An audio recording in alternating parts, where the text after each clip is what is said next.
안녕하세요. 달빛 야와입니다. 오늘 이야기를 시작합니다.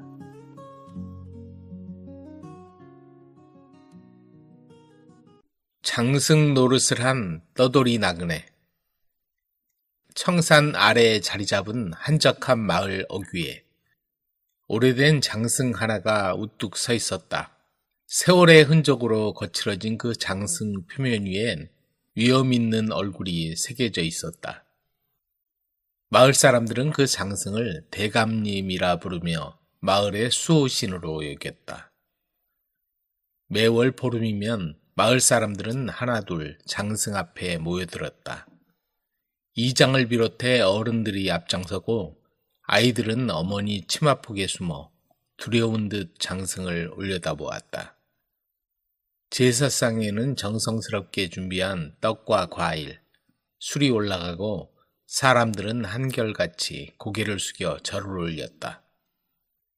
대감님, 올해도 우리 마을을 지켜주시옵소서. 아이들이 무탈하게 자라게 해주시고 풍년이 들게 해주시옵소서. 이장의 기도소리에 마을 사람들은 모두 그러하옵소서 하며 화답했다. 그들은 진심으로 믿었다. 장승이 마을의 기륭화복을 좌우한다고, 장승의 화를 사면 큰 재앙이 닥칠 것이라고. 지난해 봄 김씨네 소가 갑자기 죽었을 때도, 작년 가을 이웃마을에 큰 화재가 났을 때도 사람들은 모두 장승의 노여움 때문이라 여겼다. 그래서 더욱 정성을 다해 제를 지냈고 장승 앞에서는 함부로 큰 소리를 내지도 않았다. 저 장승 대감님 눈이 번뜩이는 걸 보았다니까? 할머니들은 아이들에게 그런 이야기를 들려주곤 했다. 아이들은 겁에 질린 얼굴로 고개를 끄덕였고 장승 근처를 지날 때면 숨을 죽이고 발걸음을 재촉했다. 이렇게 마을 사람들에게 장승은 평범한 나무 토막이 아니었다. 그것은 경외와 두려움의 대상이었고 그들의 삶을 좌우하는 절대적 존재였다. 어느 늦은 오후 한 나그네가 마을 어귀로 들어섰다. 해진갓에 낡은 도포를 입은 모습이 여느 떠돌이와 다를 바 없어 보였다. 하지만 눈빛이 남달랐다. 세상 물정에 밝고 약삭 빠른 기색이 역력했다. 나그네가 마을 어귀에 다다랐을 때 마침 몇몇 마을 사람들이 장승 앞에서 절을 하고 있었다. 마을 이장의 아내가 시름에 잠긴 얼굴로 장승 앞에 무릎을 꿇고 빌고 있었다. 대감님, 저희 딸아이가 열병으로 앓아 누워 있사옵니다.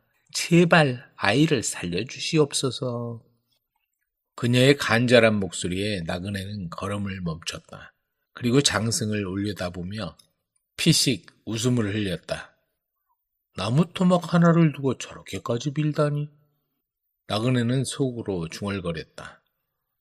그는 여러 고울을 떠돌며 갖은 세상사를 겪어본 사람이었다. 무지한 백성들이 미신에 빠져 헛된 짓을 하는 모습을 수없이 목격했다. 그리고 그때마다 그는 그들의 어리석음을 비웃곤 했다. 이 마을은 좀 심하군. 완전히 홀린 것 같은데? 나그네는 장승을 자세히 살펴보았다. 나이든 느티나무로 만든 것 같았고 조각 솜씨도 나쁘지 않았다. 하지만 결국 나무일 뿐이었다. 여보시오, 나그네 양반. 마을 사람 하나가 나그네에게 다가왔다. 이 마을에 처음 오셨나 보? 저 장승 대감님 앞에서 함부로 서 있으면 안 돼요. 절을 올리고 지나가시오. 나그네는 잠시 그를 바라보더니 고개를 끄덕였다. 아, 그래요? 미안합니다. 그는 장승 앞으로 다가가 절을 올리는 신용을 했다. 하지만 속으로는 전혀 다른 생각을 하고 있었다. 이거 재미있군. 이 바보들을 한번 놀려줄까? 그날 밤 나그네는 마을 주막에서 하룻밤을 보냈다. 주막 주인과 몇몇 마을 사람들로부터 장승에 대해 더 많은 이야기를 들을 수 있었다. 저 장승대감님은 정말 신통하시다니까. 작년에 박서방이 제사를 소홀히 했다가 논에서 다리를 다쳤잖아. 맞아. 그리고 상천내가 장승 앞에서 큰 소리를 냈다가 달기 모조리 죽었다며. 사람들은 저마다 장승의 영험함을 증명하는 사례들을 들려주었다. 나그네는 고개를 끄덕였지만 속으로는 계획을 세우고 있었다. 내일 밤이 보름달이군. 때가 되면 한바탕 해볼까? 다음 날 해가 저문 후 나그네는 슬그머니 장승 근처로 다가갔다. 다행히 주변에 아무도 없었다. 그는 장승 뒤편 덤불 속에 몸을 숨기고 기다렸다. 얼마 후 예상대로 마을 사람 몇 명이 장승 앞으로 나타났다. 그들은 촛불을 들고 조심스럽게 다가와 절을 올리기 시작했다. 바로 그때였다. 오호! 갑자기 들려온 헛기침 소리에 사람들이 화들짝 놀랐다. 장승 쪽에서 들려오는 것 같았다. 누구지? 사람들이 서로를 쳐다보았지만 아무도 소리를 내지 않았다. 그들의 시선이 자연스럽게 장승으로 향했다. 혹시 대감님이? 바로 그 순간 다시 목소리가 들려왔다. 이 마을에 큰 재앙이 닥칠 것이다. 장승 뒤에 숨어있던 나그네가 목소리를 바꿔가며 외친 것이었다. 마을 사람들은 혼비백산했다. 장승이 말을 한다는 건 보통 일이 아니었다. 그것은 분명히 무슨 큰 일이 일어날 징조였다. 대감님, 무슨 재앙이 옵니까? 용기를 낸 마을 이장이 떨리는 목소리로 물었다. 마을 사람들의 정성이 부족하도다. 하늘이 노하여 큰 가뭄과 질병을 내릴 것이니라. 나그네의 목소리가 다시 울려 퍼졌다. 그는 목소리를 최대한 위엄있고 신비롭게 만들려고 노력했다. 하지만 그가 말을 이었다. 한밤중에 가장 귀한 재물을 바치는 자가 있다면 그 재앙을 면하게 해주리라. 또한 그 사람에게는 큰 복을 내릴 것이니라. 마을 사람들은 서로를 쳐다보며 웅성거렸다. 누군가는 울음을 터뜨렸고 누군가는 무릎을 꿇고 빌기 시작했다. 대감님, 자비를 베풀어 주시옵소서. 그 소식은 삽시간에 마을 전체로 퍼졌다. 장승이 말을 했다는 것, 큰 재앙이 닥칠 것이라는 것, 하지만 귀한 재물을 바치면 화를 면할 수 있다는 얘기까지. 마을에서 가장 부유한 김부자는 이 소식을 듣고 눈이 번쩍 뜨였다. 다른 사람들은 두려움에 떨고 있었지만 그에게는 기회로 여겨졌다. 나만 재물을 바치면 나만 복을 받게 되겠군. 게다가 재앙도 피할 수 있고. 김부자는 그동안 쌓아놓은 금은 보화 중에서 가장 값비싼 것들을 골라냈다. 금비녀, 은그릇, 비단, 심지어는 갑오로 내려오던 백옥으로 된 관음상까지. 이 정도면 장승대감님도 만족하실 거야. 한밤중이 되자 김부자는 큰 보따리를 메고 장승 앞으로 나갔다. 달빛만이 어둠을 비추는 고요한 밤이었다. 대감님, 김아무개가 정성껏 준비한 재물을 바치옵니다.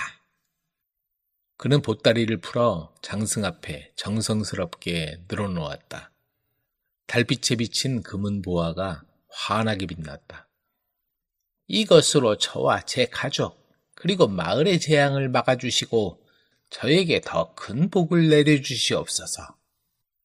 바로 그때 또다시 장승의 목소리가 들려왔다. 그대의 정성을 잘 알겠노라.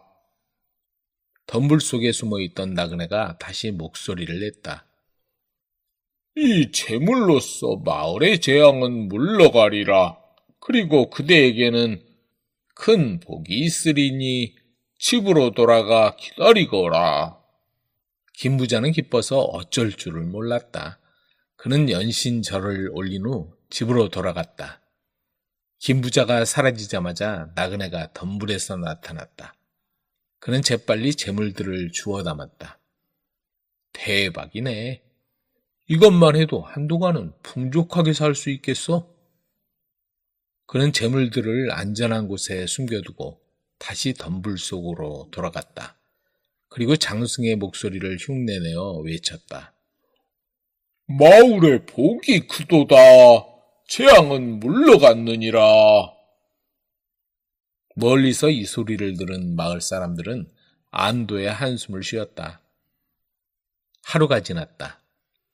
김 부자는 장승이 약속한 큰 복이 언제 올지 기대하며 지냈다.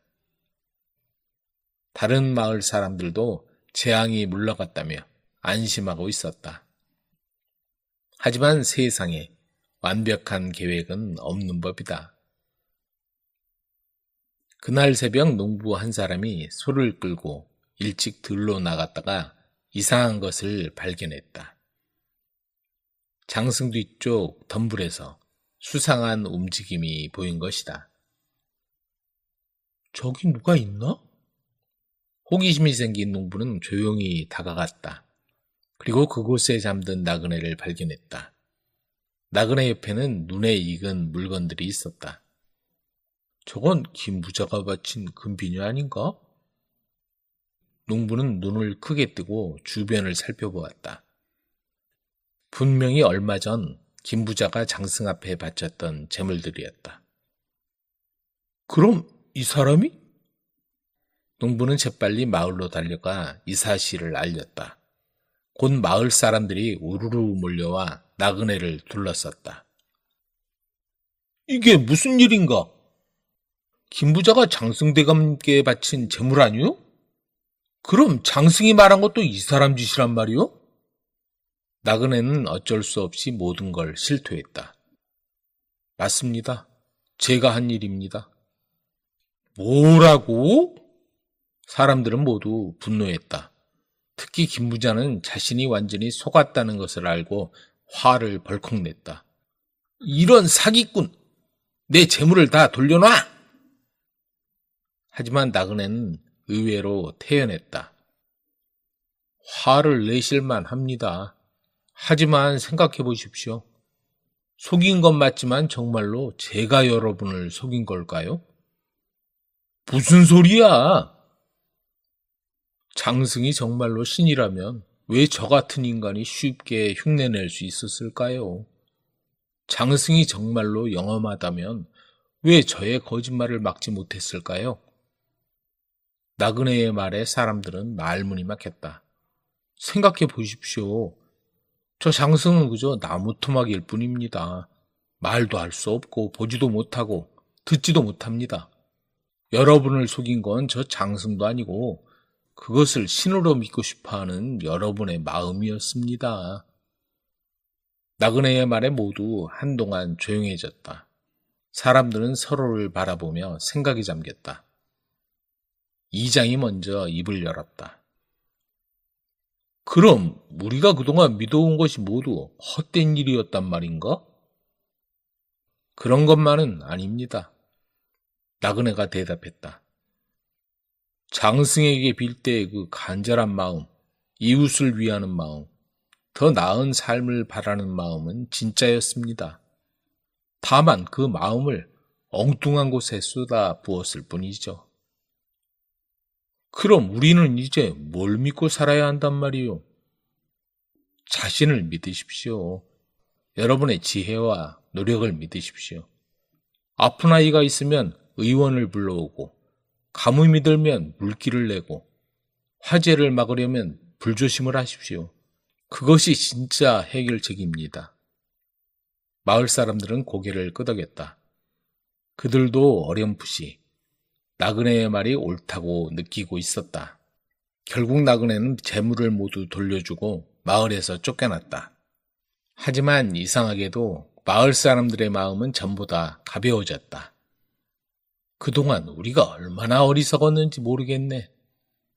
맞아. 나무 토막한테 빌 시간에 우리 손으로 뭔가를 했어야 하는데. 사람들은 더 이상 장승 앞에서 떨며 절하지 않았다. 대신 서로 힘을 모아 마을 일을 해결해 나갔다. 아픈 사람이 있으면 이웃 마을에 의원을 불러왔고, 다리가 무너지면 함께 고쳤고, 농사일도 서로 도우며 했다. 몇 달 후 그 마을은 예전보다 훨씬 살기 좋은 곳이 되었다. 사람들은 미신에 의존하는 대신 자신들의 지혜와 노력으로 문제를 해결하는 법을 배웠다. 장승은 여전히 마을 어귀에 서 있었지만 이제 더 이상 두려움의 대상이 아니었다. 아이들은 그 주변에서 뛰어놀았고 어른들은 그늘에서 쉬었다 갔다. 어느 날 마을을 지나던 낯선 나그네가 물었다. 저 장승에는 왜 제물을 바치지 않습니까? 마을 사람들이 웃으며 대답했다. 우리를 지켜주는 건 저 나무 토막이 아니라 바로 우리 자신이지요. 사람들은 진정한 힘은 허상이 아닌 현실에 있다는 것을 깨달은 것이다. 젊은 남편과 늙은 영감. 굽이굽이 돌아 용솟음쳐 흐르는 물이 산모퉁이를 돌아 만길이 사는 동네 앞 기슭을 흘러가는데 그 위에 물레방아 하나가 덩그러니 놓여 있었다. 홈통에 들어갔다가 다시 쏟아져 흐르는 물이 육중한 물레방아를 번쩍 들었다가 쿵 하고 내던지는 소리가 청승맞게 들려왔다. 물레방아에서 사방을 둘러보면 널찍한 마을이 보였다. 그 마을의 가장 부자요, 가장 세력이 있는 사람은 맹천석 영감이었다. 만길은 그 집 머슴살이를 하며 땅을 경작해주고 아내와 두 식구가 하루하루 살아가고 있다. 낙엽이 우수수 떨어지는 스산한 가을밤이었다. 유난히 밝은 달이 고요한 이 동네를 한적하게 비칠 때 물레방앗간 옆에서 계집과 사내가 서로 얘기를 나누고 있었다. 계집은 만길의 아내로 나이가 22살이었고 남자는 50이 넘은 인생 풍파와 세상 이치에 빠삭한 늙은 능구렁이였다. 이것 봐, 내 말이 조금 더 틀린 게 없지? 허락만 하면 내가 하고 싶은 건 전부 해줄 거란 말이야. 그까진 만길 녀석하고 살아봐야 가난뱅이 머슴 생활을 면하지 못할 테니 내 마음은 어떠냐? 편하게 말해봐. 응? 영감은 탐욕스러운 눈으로 만길의 여자를 들여다보며 한 손으로 등을 두드린다. 새침한 얼굴에 예쁜 이목구비, 알맞은 키에 통통한 엉덩이, 아무리 봐도 미인형으로 늙은이의 눈을 호강시키기에 충분했다. 계집은 아무 말 없이 서서 짐짓 부끄러운 표정을 지으며 매혹적인 웃음을 흘리고는 고개를 돌렸다. 그 웃음이 얼마나 맹영감의 마음을 흔들었던지 계집의 손을 만지작거리며 말했다. 응? 왜 대답이 없니? 부끄러워서 그러니? 그렇게 부끄러워할 일은 아닌데 손도 이렇게 예쁜 줄은 몰랐구나. 정말 보들보들하다. 이렇게 얌전하게 생긴 애가 만길이 같은 천한 놈과 한평생을 그대로 썩는다니 너무 가엾고 아깝구나. 계집은 손을 빼려고 하지도 않고 영감이 하는 대로 내버려두며 땅만 바라보고 섰다가 가까스로 입을 뗐다. 저한테는 과분한 말씀이세요. 별소리를 다 하는구나. 너도 알다시피 내 안식구가 몇 년을 저렇게 누워만 있어 그러는 거 아니냐. 내가 나한테 와주면 내 것이 모두 내 것이 되지 않겠냐. 자, 그러지 말고 오늘 허락을 하렴. 그러면 내일이라도 만길이 놈을 내쫓고 너를 불러들일 터이니. 어떻게 내쫓을 수가 있어요? 그리 어려울 것이 뭐가 있겠니? 내가 나가라고 하는데 제가 나가지 않고 배길 줄 아니? 그렇지만 너무 심한 게 아닐까요? 그런 생각을 하니까 내가 이 모양으로 지금까지 사는 거지. 어떻단 말이냐? 그런 건 조금도 염려하지 말고. 자, 또 내 서방한테 들킬라. 어서 들어가자. 먼저 들어가세요. 왜?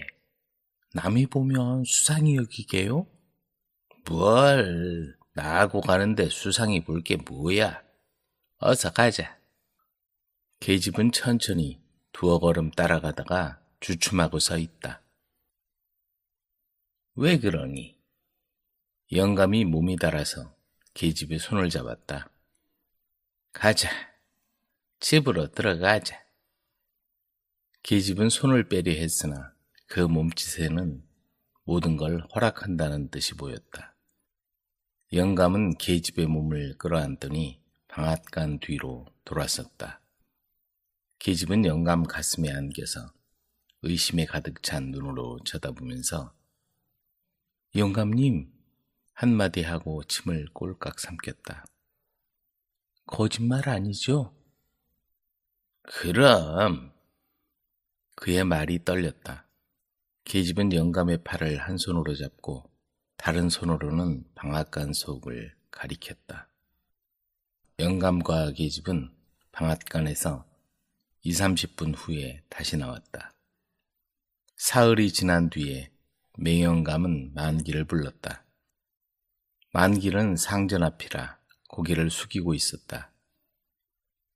내가 그간 내 집에서 정성스럽게 일한 건 고마운 일이지만은 영감의 말을 듣는 만길은 이어질 말을 미리 깨달은 듯이 온몸의 피가 거꾸로 서는 듯했다. 오늘부터는 우리 집에 사정이 있어 그러니 여기 있지 말고 좋은 곳을 찾아가 보아라. 별다른 이유도 없었다. 주인은 돈 가지고 사람을 사고 팔 수도 있는 것이다. 죽으라고 하면 죽는 신용이라도 해야 했다.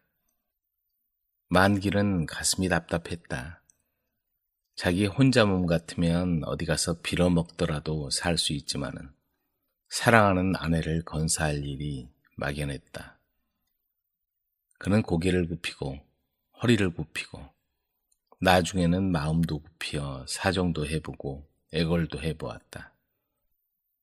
그러나 모든 게 헛된 일이었다. 주인의 마음은 쇠나 돌보다도 더 굳었다. 그는 하는 수 없이 아내에게 그 얘기를 했다. 그리고 아내더러 안주인 마님께 사정을 좀 해서 얼마간이라도 더 있게 해달라고 하였으나 아내가 만길의 말을 들을 리가 없었다. 그러면 어떻게 한단 말이오?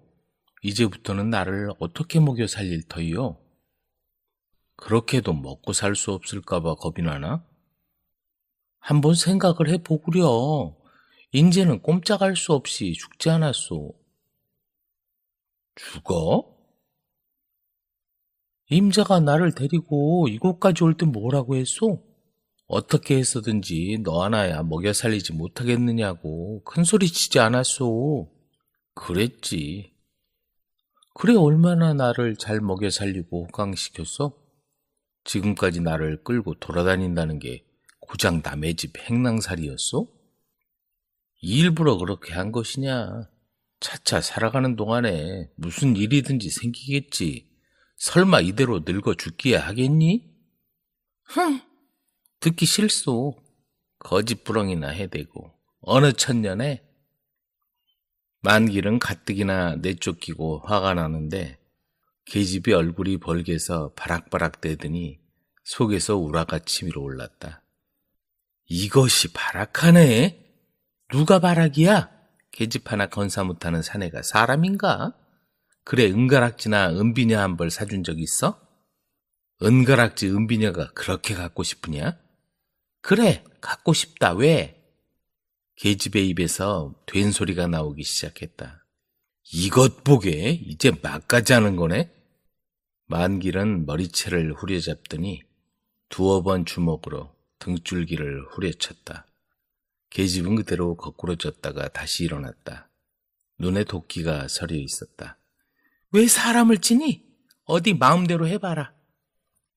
사내는 달려드는 계집을 후려쳐 거꾸로 트리고서 소리를 질렀다.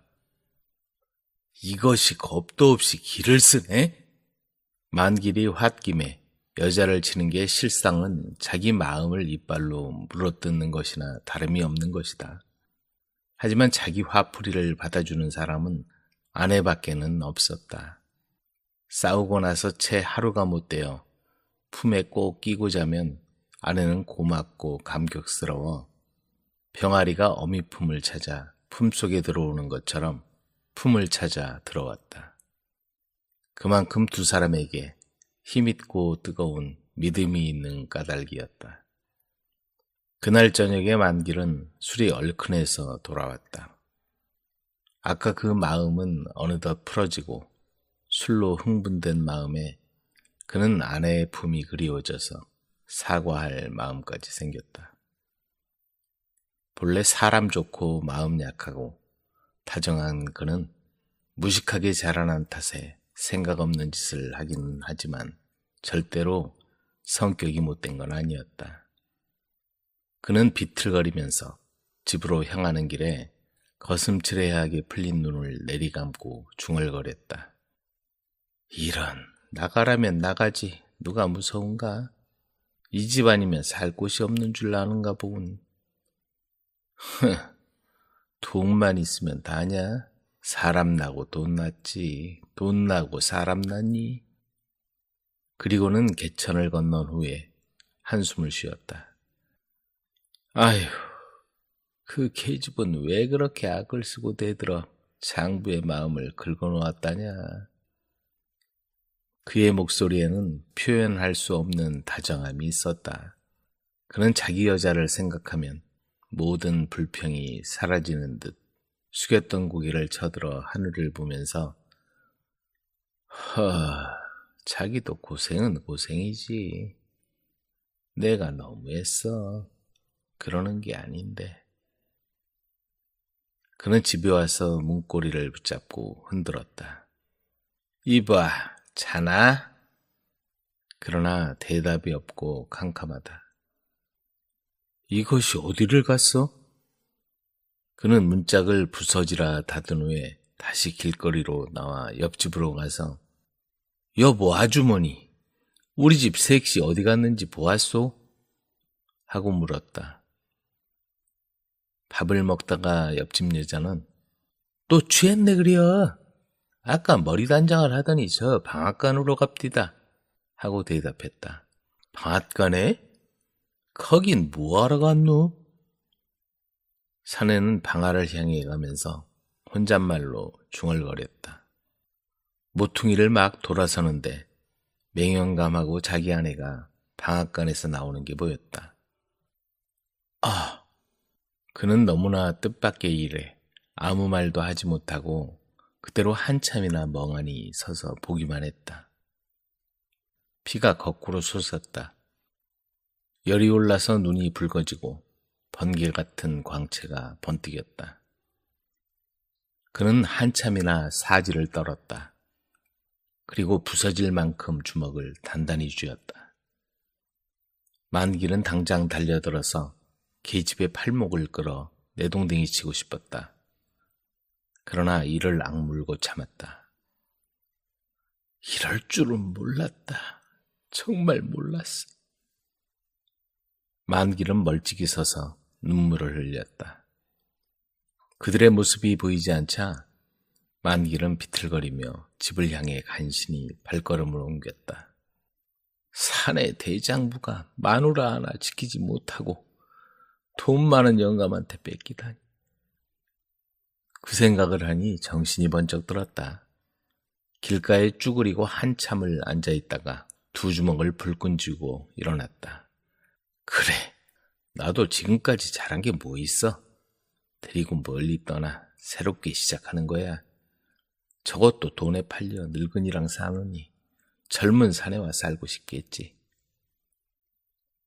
생각이 거기에 미치자 만길은 여자가 불쌍했다.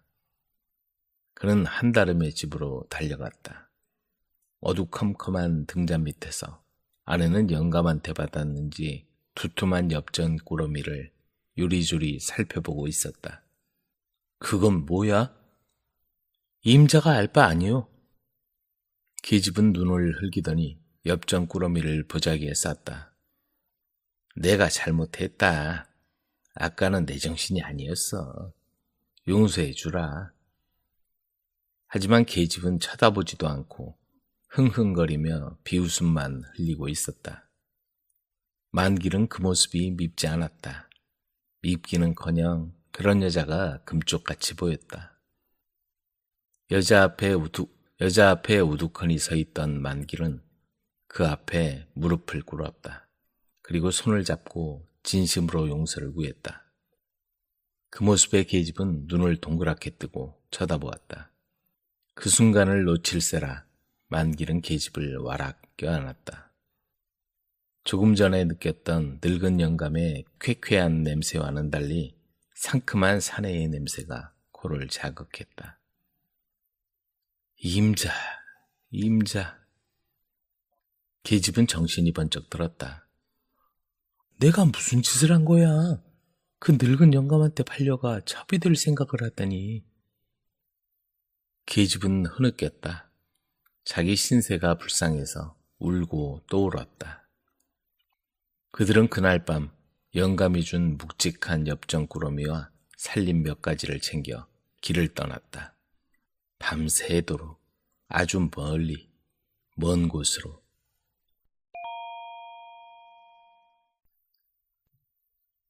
부자 상인의 정체. 안영달이란 희대의 사기꾼이 있었다. 그는 저작거리뿐 아니라 조선 팔도를 누비며 사기 행각을 벌였다. 잘생긴 외모에 언변이 좋아 처음 만난 사람은 그가 사기꾼이라고 전혀 의심하지 않았다. 영달은 돈을 물쓰듯 했지만 정작 모은 게 없어 실상은 항상 쪼들렸다. 언젠가 소문난 장안 부자들을 꼬드겨 그 돈으로 사업을 벌이던 때의 이야기다. 사업이 잘 된다고 알려져 돈을 끌어모을 심사로 전국 각지에 이름난 기생들을 불러 모아 잔치를 벌였다. 그런데 콧대 높은 평양기생이 오지 않았다. 평양기생이 최고라던데 오지 않았구먼. 그러게 말이야. 아쉽군. 그 말을 들은 영달이 그들에게 평양에 가서 그 기생을 가까이 하고 돌아오마고 큰소리쳤다. 그럼 내기합시다. 이튿날 그는 말에 짐을 가득 싣고 하인을 데리고 평양으로 올라갔다. 누가 봐도 잘나가는 개성상인의 차림이었다. 그는 그 기생의 집을 찾아 조방꾼을 불렀다. 그리고 짐을 푼 뒤 조방꾼에게 단단히 일렀다. 내 물건들이 워낙 값진 것이니 이 방엔 다른 손님은 들지 못하게 하게. 고객을 기다리는 것이니 기일은 정할 수 없지만 떠날 때 식비 일체를 계산할 테니 그리 알게. 비용은 달라는 대로 치르겠네. 조방꾼이 가만히 생각하다가 놓아둔 물건으로 보아 귀한 손님을 만나 횡재했다며 방을 말끔하게 치우고 급히 맞아들였다. 그리고 비단금침을 펴놓으니 신방도 그렇게 화려하지 못할 정도였다. 영달은 보란듯이 큰 장부책과 벼루 하나를 꺼내놓고 무언가 골똘하게 계산하고 적기 바빴다. 조방꾼이 문틈으로 엿보니 부자 상인이 틀림없었다. 거래하는 물품들이 모두 향료와 비단, 약품인 듯 했다. 이 판에 잘 대접해서 단골을 만들면 앞으로 큰 돈을 만질 거로 생각하자 가만히 있을 수 없었다. 그는 당장 콧대 높은 그 기생을 불러들였다. 예, 연홍아, 아랫방에 묵고 있는 저 상인한테 들도록 해라. 앞으로 잘 모시면 너도 팔자 핀다니까? 누이 좋고 매부 한번 좋아보자. 그래서 그 기생은 영다리 묶는 방문을 두드렸다. 누구요? 귀하신 분이 이런 누추한 곳에 머무시기에 모시고자 하옵니다. 중요한 거래를 앞두고 있어. 지금은 몹시 바쁘오. 영달은 일이 바빠서 기생에 관심이 없는 듯이 행동했다. 기생이 다시 돌아오자 조방꾼은 정말 대단하신 분이군. 다시 가자. 하고 말했다. 그리고 영달이 묵는 방 앞에서 공손히 말했다. 손님, 귀한 걸음을 하셨는데 대접을 소홀히 할 수야 있겠습니까? 몇 번이나 고사를 한 끝에 영달은 기생을 방으로 들였다. 다음 날은 연광정에 들려 대동강을 바라보며 연회를 즐겼다. 오랜만에 일에서 벗어나 좋은 시간을 보냈소. 그런데 가진 게 모두 물건뿐이라서 거래가 끝나면 처리하도록 하겠소. 네, 그럼요. 비용은 일단 조방꾼이 모두 계산해야 했다. 며칠 후 목적을 달성한 영달은 조방꾼을 불렀다. 그가 들어오자 영달은 무슨 큰 근심이 있는 듯이 이마를 잔뜩 찌푸리고 있었다. 조방꾼은 무슨 실수라도 저질렀나 싶어 손님의 기색을 살피며 물었다. 무슨 불편하신 데라도 있습니까? 아니면 여자가 버릇없게 굴었는지요? 아닐세. 요즘 도적이 출몰했단 소문 못 들었는가? 도적이요? 글쎄요. 그런 소문은 못 들었습니다만. 기일이 벌써 지났는데 무슨 일이 일어나는 건가? 손님 무슨 일로 그렇게 걱정하십니까? 도착할 화물이 있어 강을 건너서 금음께 이곳에서 만나기로 약조했는데 여태까지 오지 않으니 걱정이 되어 그렇소. 한참 무엇인가 생각하던 영달은 따라온 하인을 불러 서문 밖에 나가 기다려보라고 일렀다. 저녁에 돌아온 하인은 아직도 화물이 오지 않았다고 알렸다. 그 뒤로 며칠을 근심 걱정에 쌓인 듯 속이 타들어가는 신용을 한 후 조방꾼을 불렀다. 아무리 생각해도 내가 가서 알아봐야겠어. 이 짐을 자네에게 맡길 테니 잘 맡아주게. 어떻게 된 일인지 알아보고 바로 돌아오겠네. 염려 마시고 다녀오십시오. 영달은 간곡히 부탁하고 방문을 잠그더니 하인을 내리고 나는 듯이 가버렸다. 그런데 몇 날 며칠이 지나도 영달은 돌아올 기미가 없었다. 어떻게 된 거지? 기생집에선 그가 오래도록 돌아오지 않자 슬슬 이상한 생각이 들었다. 이런, 그자에게 속았구나. 참다 못해 잠긴 문을 열고 짐을 풀어본 조방꾼은 탄식을 했다.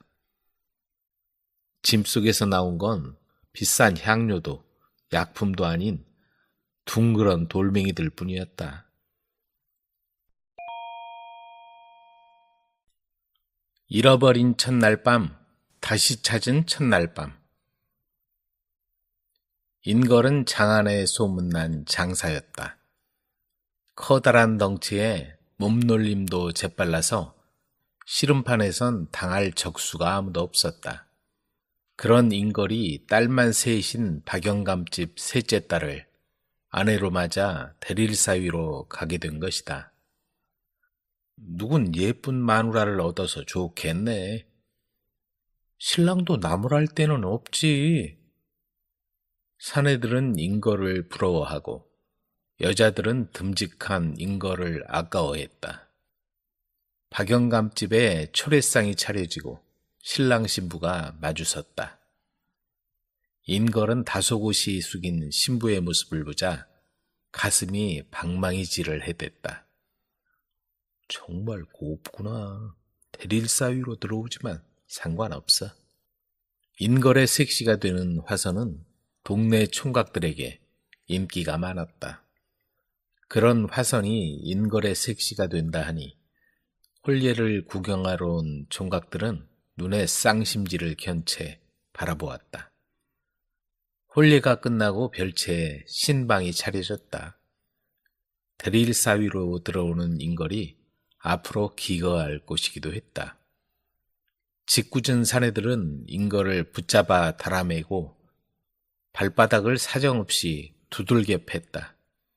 평소 같으면 감히 인걸에게 대들지도 못하던 위인들이 바람 피우지 말고 잘 살라는 핑계로 부러운 속내를 마음껏 풀어내고 있었다. 아야야, 이제 그만해. 자정이 다 되어서야 풀려난 인걸은 발바닥이 부은 채 절뚝거리며 신방문을 열고 들어섰다. 희미한 등잔불 밑에 신부가 다소곳이 앉아있고 한편에 갖가지 진미가 차려진 주안상이 놓여 있었다. 오래 기다리게 해서 미안하오. 신부는 말이 없었다. 무거운 신부의 족두리 장식을 벗기고 등잔불을 끄니 사방이 어둠 속에 잠겼다. 옷고름에 손을 대니 작은 떨림이 느껴졌다. 여인과의 잠자리는 처음인지라 인걸은 들은 대로 조심스럽게 첫날 밤을 맞을 준비를 했다. 그런데 신부가 갑자기 무릎을 꿇는 게 아닌가. 용서해 주세요. 전 이미 혼몸이 아니에요. 혼몸이 아니라니? 그럼 아이라도 가졌단 말이오? 네, 용서해 주세요. 그걸 숨기고 나와 혼인을 했단 말이오? 인걸은 순간 화선에 대한 환상이 일시에 무너졌다. 아무에게도 얘기할 수 없었어요. 그래서... 아이 아비는 누구요? 덕칠이라는 사내예요. 화선은 동네 처녀와 나물 캐러 갔다가 낯선 사내에게 당하게 되었던 일. 그 뒤로 서로 앞날을 약속하고 미래를 나누었지만 다시 오겠다고 떠난 뒤로 아직 돌아오지 않고 있다고 말했다. 이대로 자리를 박차고 가버리면 얼마나 큰 상처를 받을까. 이렇게 된 거 내 아이처럼 키워도 좋겠지. 인걸은 모든 걸 운명으로 받아들일 생각을 했다. 그런데 껴안으려 하자 화선이 몸을 웅크리며 거부했다. 부모의 뜻에 따라 할 수 없이 혼례는 치렀으나 마음은 일편단심 그 남자에게 가 있던 것이다. 아직 그 남자를 기다리고 있군. 내 자식처럼 아이를 키울 생각도 했지만 보아하니 당신에겐 내가 걸림돌이 될 뿐이요. 난 가겠소. 당신 때문에라도 이 동네를 떠날 생각이요. 부디 그 남자를 다시 만나길 바라겠소. 인걸은 신방을 박차고 박영감 집에서 나왔다. 얼마나 걸었을까? 불 켜진 주막이 보였다. 여기서 하룻밤 보내고 양평 아저씨 집으로 가자. 주막에 들어가 속상한 김에 막걸리로 목을 축이니 취기가 돌아 마음마저 울적해졌다. 그때였다. 살려주세요. 누가 쫓아와요. 다급한 여자 목소리였다. 인걸이 주막문 앞에 나서니 보따리를 끌어안은 앳된 처녀가 황급히 달려와 인걸의 등 뒤로 몸을 숨겼다. 조금 있자 우락부락한 산에 둘이 쫓아왔다. 형씨, 괜히 객기 부리지 말고 조용히 꺼져. 보아하니 순진한 처녀 잡아가서 팔아넘기려는 것 같은데 너희들이야말로 조용히 사라져. 그러자 한 사내가 몽둥이를 들고 순식간에 인걸에게 달려들었다. 하지만 인걸이 누구인가? 힘으로 말하자면 장사요. 날쌔기로 말하면 물찬 제비 아닌가? 번개 같은 솜씨로 인걸은 사내를 때려 눕혔다. 그러자 남은 사내는 감히 달려들 생각도 하지 못하고 슬금슬금 뒷걸음질 치더니 달아나 버렸다. 도와주셔서 감사합니다. 그런데 어떻게 된 거요? 제가 바보였어요. 속았어요. 처녀는 보따리에 얼굴을 묻고 울음을 터뜨렸다. 옥순이라는 그 처녀는 객주집을 하는 홀어머니를 돕고 있었다. 객주집에 언젠가부터 드나드는 젊은 사내가 옥순에게 관심을 보였다. 조금씩 눈인사를 하다 보니 옥순도 그 사내가 싫지 않았다. 그렇게 조금씩 마음을 열다 보니 속 깊은 얘기도 나누는 사이로 발전했다. 우리 이곳을 떠나 둘이서 삽시다. 어머니가 못 가게 할 거예요. 그러니까 몰래 떠나야지. 자리 잡고 나서 어머니도 모시도록 합시다. 옥수는 사내의 그럴듯한 가문이설에 속아 어머니가 모아둔 엽전 꾸러미까지 챙겨서 사내를 따라 나섰다. 그런데 얼마쯤 가다가 시장하다고 들어간 국밥집에서 잠시 자리를 비우더니 그대로 돌아오지 않았다. 그러더니 조금 전 그 사내들이 따라붙었다는 것이다. 보아하니 한 패거리인 것 같소. 날이 밝는 대로 집으로 돌아가시오. 내가 데려다 주겠소. 옥수는 고개를 끄덕였다. 그때였다. 대여섯 명의 사내들이 주막에 몰려들었다. 하룻강아지 범무서운 줄 모르고 여기가 어디라고 까불어? 우두머리인 듯한 사내가 인걸에게 다가섰다. 바로 저 남자예요. 옥순이 그 사내를 가리켰다. 순진한 처녀를 꼬여서 팔아 넘기려 하다니. 내 부하를 이 지경으로 만들어 놓다니 보통이 아니구나. 넌 누구냐? 난 장안의 소문난 씨름꾼 황인걸이다. 그러는 넌 누구냐? 난 이 구역을 주름잡는 덕칠이라는 분이시다. 덕칠이라고? 인걸은 순간 화선이 하던 말이 떠올랐다. 화선이 기다리던 바로 그 사내, 아이의 아비 되는 그자의 이름인 것이다. 하필이면 이런 자를 만나다니. 인걸은 일편단심 덕칠을 기다리는 화선을 생각하고는 안쓰러워 가슴이 먹먹했다. 머뭇거릴 틈도 없이 덕칠의 패거리가 달려들었다. 여러 명을 상대로 인걸은 싸움을 벌였다. 하지만 그들은 타고난 장사 인걸을 상대할 순 없었다. 마침내 하나둘 쓰러지고 마지막으로 덕칠도 인걸의 발밑에 쓰러지고 말았다. 날이 밝아오자 인걸은 옥순을 어머니의 객주집으로 데려다 주었다. 친절한 사내를 조심하시오. 돌아서 가려는데 주방에서 옥순의 어머니가 딸이 돌아온 걸 보고는 급히 나왔다. 너, 다 큰 처녀가 어디 갔다 온 거야? 이 사람 누구냐? 옥수는 눈물을 흘리며 그간의 일을 다 얘기했다. 그리고 인걸 덕분에 이렇게 무사히 돌아오게 되었다고 털어놓았다. 정말 고맙소. 댁이 아니었다면 정말 큰일 날 뻔했구려. 그런데 색시는 있어? 지금 가봐야겠습니다. 인걸은 그 길로 박영감 집으로 돌아갔다. 박영감 집에 가니 첫날 밤에 신랑이 갑자기 사라져버려 야단이 나 있었다. 박영감이 안도의 한숨을 내쉬며 잔소리를 해댔다. 자네 어디 갔었나? 화선이한테 물으니 말없이 울기만 하고. 왜, 싸웠나? 아닙니다. 갑자기 일이 생겨서 새벽같이 나갔다 오는 바람에. 그렇다고 이렇게 신부 혼자 두고 가면 되는가? 인걸은 신방으로 다시 돌아갔다. 화선은 돌아온 인걸을 보고는 고개를 숙인 채 눈물을 흘렸다. 인걸은 간밤에 덕치를 만났던 일을 들려주었다. 그리고 덧붙였다. 잃어버린 첫날 밤을 다시 찾으러 온 거요. 그러더니 화선을 살포시 껴안았다. 그날 밤 초저녁부터 신방에 불이 꺼졌다. 그날이 첫날 밤이란 건 둘만의 비밀이었다.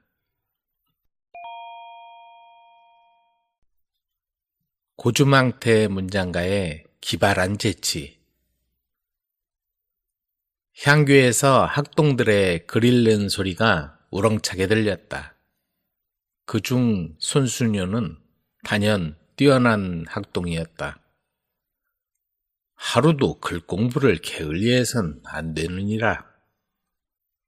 군수 관직을 맡고 있던 부친은 어린 아들의 비범함을 보고 장차 큰 일을 하리라 생각했다.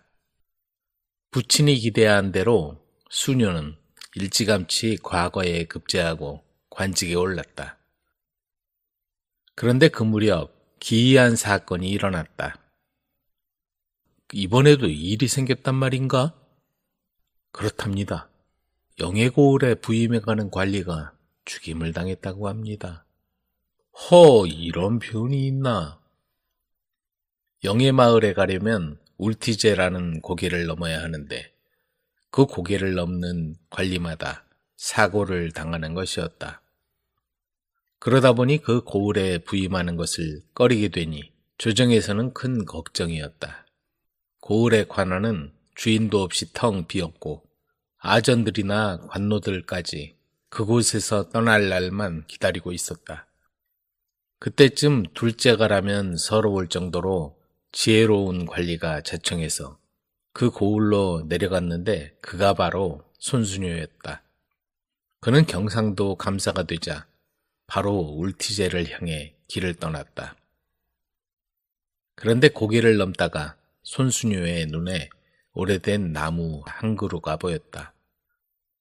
저 나무의 기운이 예사롭지 않구나. 손수녀가 칼을 뽑아 그 나무를 베어버리니 그 나무에서 하얀 진액이 피같이 흘렀다.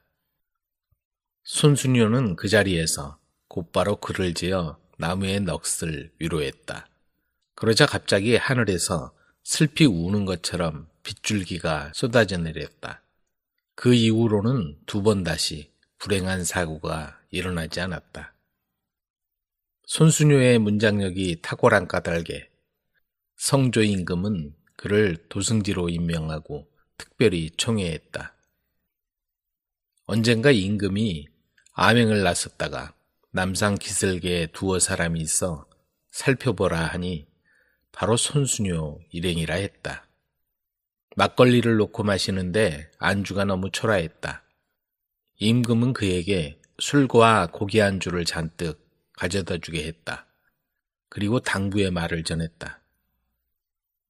내일 조정에 나오면 내가 술과 안주를 보내주었다는 말을 삼가라고 일러라.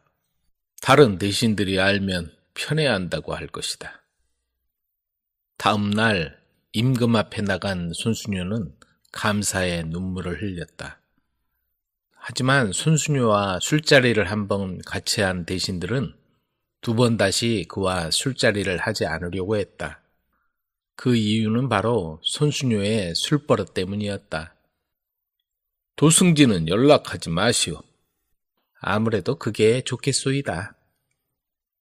평소에는 위엄을 갖춘 점잖은 모습이지만 일단 술만 들어가면 고주망태도 그런 고주망태가 없었다. 한 번은 명나라에 급하게 보낼 중요한 국서가 있어 임금이 급하게 손수녀를 찾았다. 당장 도승지를 들러하라. 관리들이 서둘러 손수녀의 집을 찾았으나 손수녀의 행방이 묘연했다. 대감께서는 어디 계시냐? 임금께서 급히 찾으신다. 그게... 하인을 데리고 곳곳을 찾아다니던 관리들은 주막에서 고주망태가 된 손수녀를 발견했다. 대감, 급히 찾으십니다. 바로 입궐하셔야 하는데 이 상태로 가실 수 있겠습니까? 잠시만 기다리시오. 집에 가서 의관을 갖추고 같이 가리다. 손수녀는 의관을 갖추고 입궐에서 임금 앞에 섰으나 취기가 올라 얼굴이 벌겋고 온몸에서 술냄새가 풍겼다.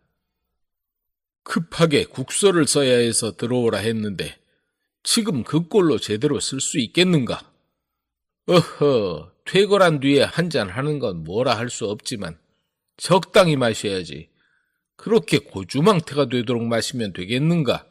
그래서야 붓이나 잡을 수 있겠소? 하명만 하시옵소서. 성심을 다해 올리겠나이다. 임금은 반신반의하며 내용을 불러주었다.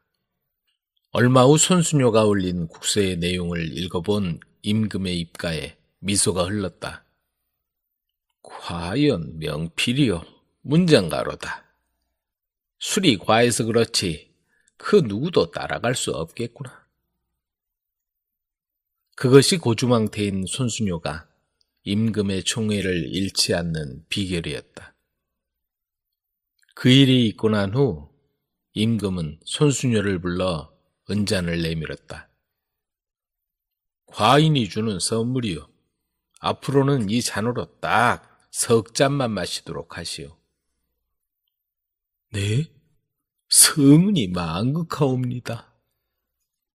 은잔을 받아들고 집에 온 손수녀는 깊은 탄식을 했다. 휴, 이걸로 딱 석 잔만 마시라니 앞으로 어떻게 살아야 한단 말이냐. 고개를 숙이고 깊은 시름에 잠겨있던 손수녀는 갑자기 무슨 생각을 했는지 얼굴에 미소를 떠올렸다. 그래, 이 잔으로 석 잔만 마시면 되는 거야. 며칠 후 임금이 급하게 손수녀를 찾았다. 그런데 입궐한 손수녀는 또다시 고주망태가 되어 있었다.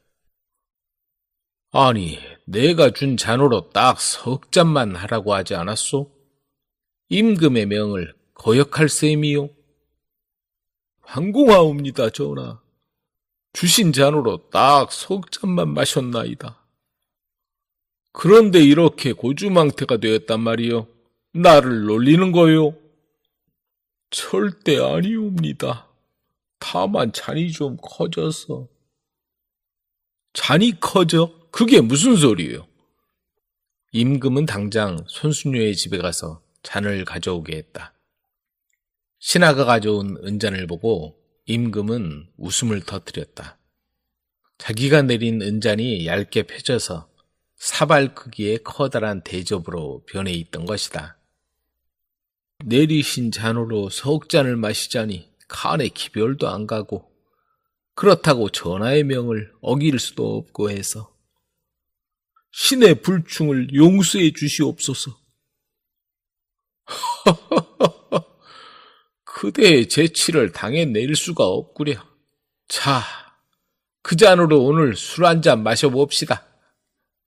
임금은 고주망태 문장가의 재치를 칭찬하고 그와 더불어 잔치를 베풀었다. 아내의 놀라운 고백. 수려한 산세를 자랑하는 강원도 땅에 문벌이 높고 가세가 풍족한 심진사가 있었다. 그는 노년에 바둑과 장기에 재미를 붙여 지냈다. 자, 한 수 받게나. 허를 찔렸습니다. 이렇게 심진사와 허물없이 친구로 지내는 사람은 산중에서 홀로 기거하는 노인이었다. 그는 행색이 남루하고 기이한 모습이었다. 가족들은 늙음하게 하필이면 그런 사람을 만나 하루를 보내는 게 탐탁지 않았으나 심진사의 뜻이 완고해서 어쩔 수가 없었다. 주변이 이목도 있고 하니 삼가시는 게 좋을 듯합니다. 네가 뭘 안다고 그러느냐? 사람을 외모로 판단해서야 되겠느냐? 심진사는 아들의 말에 노하며 호통을 쳤다. 그 후 가족들은 더는 그 일을 입 밖에 내지 않았다. 몇 해 후 심진사가 노환으로 세상을 떠났다. 그런데 초상을 치르는 와중에 그 노인이 큰아들을 찾아와 조용히 이러는 것이었다. 제가 어르신께 많은 은혜를 입었지요. 천한 것을 친구로 대해주셨으니 제가 좋은 자리를 알려드릴 테니 부디 그곳에 묘를 쓰셔서 소인이 은혜를 갚게 해주십시오. 큰아들은 그의 말을 대수롭지 않게 여겼다. 그러나 간곡한 노인의 말을 거절할 수가 없어 묘자리를 보러 갔다. 깊은 산속으로 아들을 데리고 간 노인이 한 곳에 이르렀다. 이 묘자리는 장차 자손에게 부귀영화를 가져올 천하의 명당입니다. 이만한 자리가 다시 없습니다. 그러나 아들이 보기에는 그다지 탐탁지가 않았다. 평소에 풍수를 좀 볼 줄 안다고 자부하던 터라 노인에게 한마디 했다. 나도 풍수는 좀 볼 줄 아는데 내가 보기엔 그저 평범한 자리요. 다른 자리로 알아봅시다. 아들은 노인이 잡아놓은 자리를 마다하고 앞장서서 산을 내려갔다. 자손 대대로 부귀영화를 누릴 천하의 명당을 마다하다니 안타까운 노릇이군. 그런데 음식을 싸들고 큰아들을 따라온 어린 여종이 노인이 한탄하는 소리를 새겨들었다. 지혜롭고 영리한 여종은 묘자리를 설명하는 노인 이야기를 듣다가 젊은 주인이 명당 자리를 포기하는 걸 보고 안타까워하며 이 자리가 그렇게 명당이라면 돌아가신 아버지를 이곳에 모시면 우리도 맨천에서 잘 살 수 있지 않을까? 하고 생각했다. 산에서 돌아온 심진사의 큰아들은 본인의 판단대로 묘자리를 마련해 산소를 썼다. 장례가 끝나자 어린 여종이 자기 어머니에게 산에서 들었던 얘기를 했다. 그게 사실이면 우리도 잘 살 수 있어요.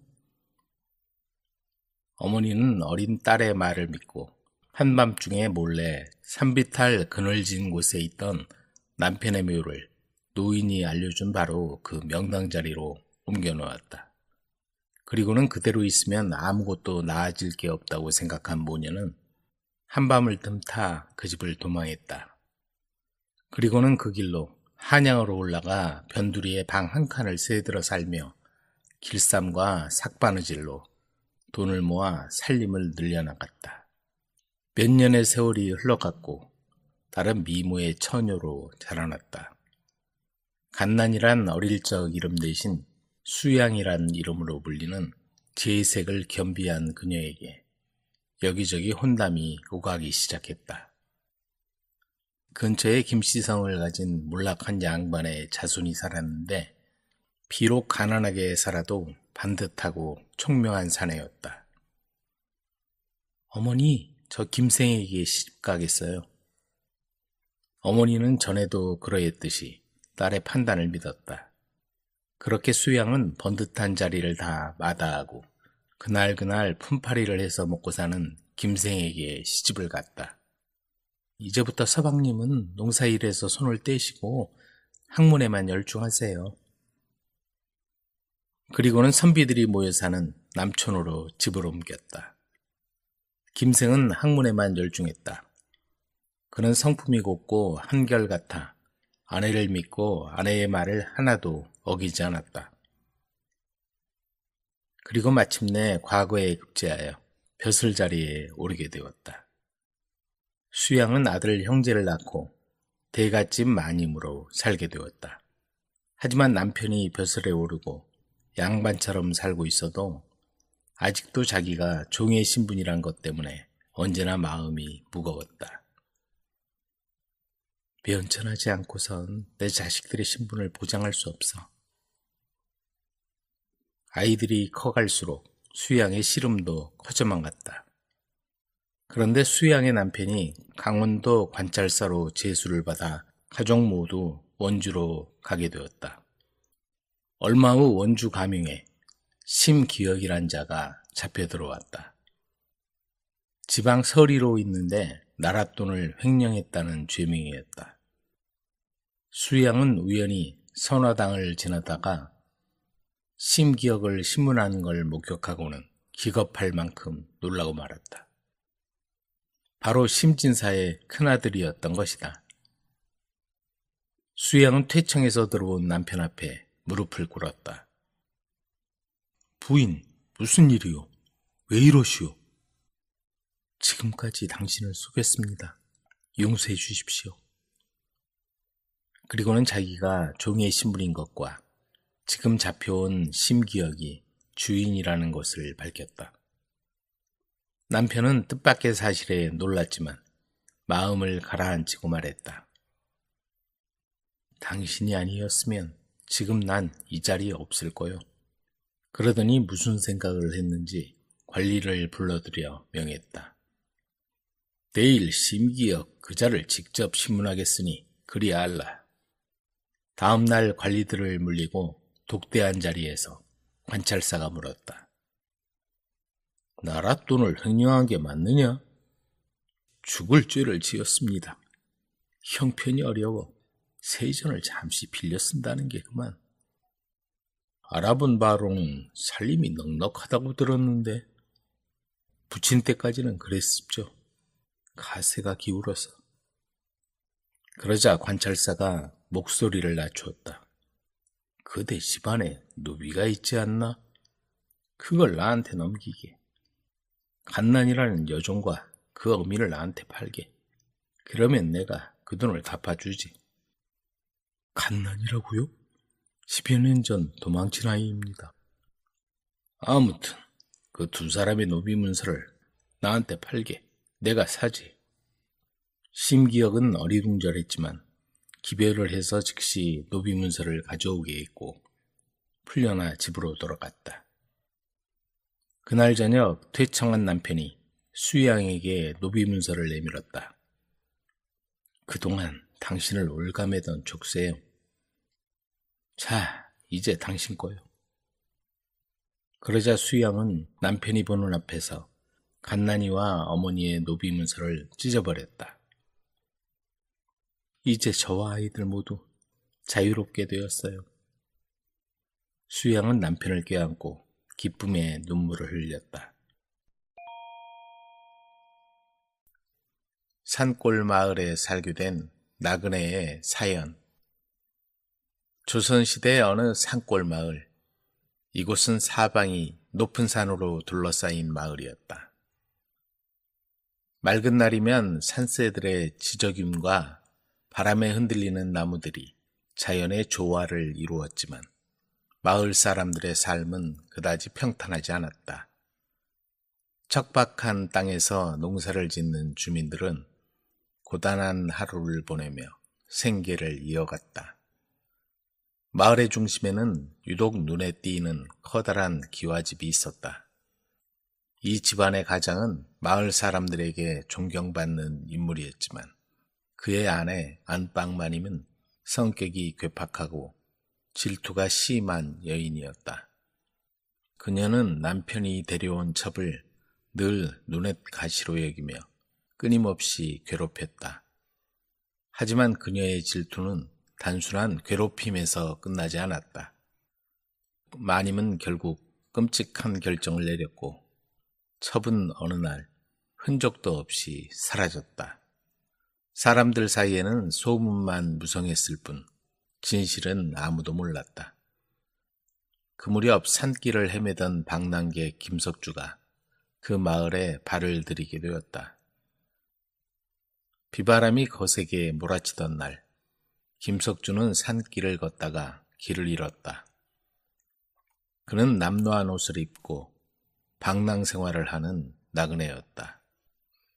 김석주는 본래 부유한 집안의 장남이었지만 믿었던 사람에게 배신을 당해 재산을 탕진하고 아내마저 일찍 세상을 떠나자 삶에 대한 미련을 버리고 떠돌이 생활을 시작한 인물이었다.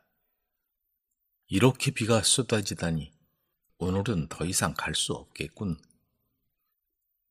비를 피할 곳을 찾던 김석주는 나무 아래에 몸을 피하며 빗소리를 듣고 있었다. 그런데 문득 이상한 기운이 느껴졌다. 앞에 희미하게 보이는 무언가가 그의 시선을 끌었다. 저건 뭐지? 사람이 쓰러져 있잖아. 그는 조심스레 다가갔다. 그곳에는 젊은 여인이 비에 젖은 채 쓰러져 있었다. 그녀의 얼굴은 창백했고 몸은 이미 차가워져 있었다. 그는 급히 여인의 맥을 짚어보았지만 이미 숨이 끊어진 상태였다. 아니, 이게 무슨 일이야? 이렇게 젊은 여자가 왜 여기서? 김석준은 그녀를 그냥 두고 갈 수 없다고 생각하고 근처에서 땅을 파고 정성껏 묻어주었다. 그리고 자신의 낡은 겉옷을 벗어 위에 덮고 두 손을 모아 기도했다. 이보시오, 낯선 여인. 그동안 얼마나 힘들었소. 이제 편히 쉬시오. 그는 진심으로 기도한 뒤 자리를 떠났다. 며칠 뒤 김석준은 근처 마을 주막에서 하룻밤을 묵었다. 그날 밤 그는 이상한 꿈을 꾸었다. 자신이 묻어준 여인이 곱게 한복을 차려입고 나타난 것이다. 그녀의 얼굴은 슬픔으로 가득 차 있었다. 나으리, 저를 정성껏 보내주셔서 감사합니다. 김석준은 깜짝 놀라며 물었다. 이게 무슨 일이요? 당신은 혹시 내가 묻어준 그 여인이요? 여인은 고개를 끄덕였다. 맞습니다. 저는 당신이 묻어준 여자입니다. 제 영혼은 당신 덕분에 평안을 얻었지만 한이 아직 풀리지 않았습니다. 한이라니요? 어서 말해보시오. 내가 할 수 있는 일이 있다면 돕겠소. 여인의 눈에 눈물이 고였다. 저는 부잣집 첩으로 살다가 마님의 질투로 독살당했습니다. 억울한 죽음을 맞았으나 아무도 저의 사정을 알아주지 않았습니다. 오직 나리만이 저를 도와줄 수 있습니다. 반드시 진실을 밝혀 당신의 한을 풀어드리겠소. 다음 날 아침 김석준은 마을을 돌아다니며 부잣집과 관련된 소문을 모았다. 한 여인이 말했다. 그 부잣집 천말이요? 갑자기 사라졌다더니 그 집 마님이 그 얘기만 나오면 불같이 화를 내더라고요. 옆에 있던 사람이 덧붙였다. 맞아. 뭔가 수상한 일이 분명히 있는 것 같아. 사람들의 이야기를 들은 김석준은 뭔가 수상한 낌새가 있음을 발견했다. 부잣집 주인 여자가 정말 그런 짓을 했다면 반드시 밝혀야 해. 김석준은 이 정보를 토대로 관하로 가서 사또에게 상황을 설명했다. 사또, 제가 산속에서 발견한 여인은 부잣집 첩입니다. 그녀는 억울하게 죽임을 당했고 제가 꿈에서 그녀를 만났습니다. 마을에서 들은 소문도 그러합니다. 부디 이 일을 조사해 주십시오. 사또와 관리들은 처음에는 모두 그의 말을 믿지 않았지만 마을 사람들의 증언과 부잣집 주변에서 발견된 단서들이 속속 드러나면서 안방마님의 악행이 밝혀졌다. 결국 그녀는 법의 심판을 받게 되었다. 며칠 후 김석준은 다시 꿈을 꾸었다. 이번엔 여인이 환한 들판에서 밝은 표정으로 그를 맞았다. 나리, 덕분에 제 억울함이 풀렸습니다. 이제 편히 갈 수 있을 것 같습니다. 김석준은 미소 지으며 말했다. 당신의 한을 풀어드릴 수 있어 다행이요. 이제 편히 가시오.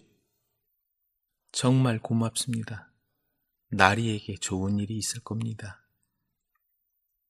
여인은 밝게 미소 지으며 빛 속으로 사라졌다. 그 후 김석준은 소중한 인연을 만나게 되었다. 젊을 때 남편을 잃고 홀로 사는 과수댁이 있었다. 그녀는 남의 일에 그렇게까지 발벗고 나서는 김석주의 모습을 보고 마음을 열었다. 아니, 나그네가 어쩌자고 남의 일에 그렇게까지 발벗고 나서는 거예요. 보통 분이 아니네요. 김석준은 멋쩍은 미소를 지으며 대답했다. 마땅히 해야 할 일을 했을 뿐이요. 그 후 그들은 함께 새로운 인생을 시작하며 김석준은 오랜 떠돌이 생활을 청산하고 그 마을에 둥지를 틀었다. 그들이 새로운 삶을 시작한 어느 날, 과수댁의 마당은 사람들로 가득 찼다. 마을 안악들이 음식을 장만하고 사람들이 웃고 떠드는 소리가 울려 퍼졌다. 김석주와 과수댁이 함께 마련한 잔치였다. 마을 사람들은 이 둘의 혼인을 축하하며 잔치를 즐겼다. 김석주는 과수댁의 손을 따뜻하게 잡으며 말했다. 당신 덕분에 새로운 인생을 사는 것 같소. 고맙소. 그들은 서로 바라보며 미소를 지었다. 그들의 이야기는 마을 사람들 사이에 단지 사랑의 결실이 아니라 의로운 삶과 진실의 중요성을 일깨우는 따스한 교훈으로 오랫동안 전해졌다.